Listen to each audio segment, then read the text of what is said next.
அன்பு வணக்கங்கள். Friendship management காக்கும் நட்பை காக்க என்னதான் சொல்கிறது நம்ம திருக்குறள் தெரிஞ்சுக்கலாமா? சரி, அதுல நம்ம லாஸ்ட் கிளாஸ் ரொம்ப சூப்பர் டூப்பரா வந்து ஆஹ், ஒரு கதை கேட்டோம் இல்லையா?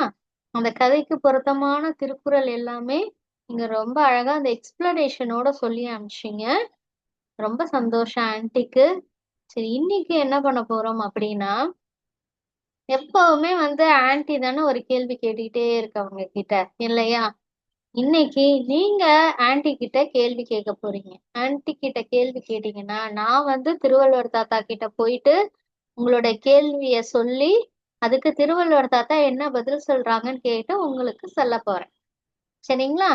கேள்வி கேட்கறது ரொம்ப ஈஸி தானே செல்லக்குட்டீஸ்? உங்களுக்கு கேள்வி கேட்க பிடிக்கும் தானே?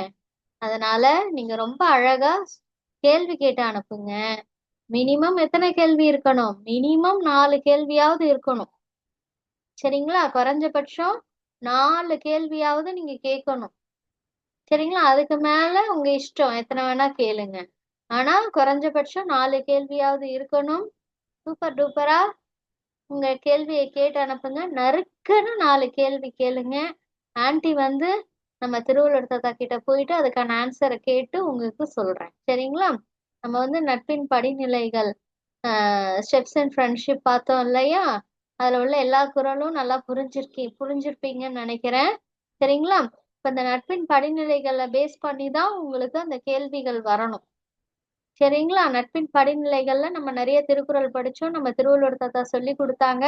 அதையும் தாண்டி உங்களுக்கு சில சந்தேகங்கள் இருக்கும் இல்லையா? நட்பின் படிநிலைகள், ஸ்டெப்ஸ் அண்ட் ஃப்ரெண்ட்ஷிப்ல அதெல்லாம் உங்களுக்கு இருக்கிற கேள்விகளை எனக்கு கேட்டு அனுப்புங்க. குறைஞ்சபட்சம் 4 கேள்வியாவது இருக்கணும். சரிங்களா? இதுதான் இன்னைக்கான அசைன்மெண்ட். Thank you so much.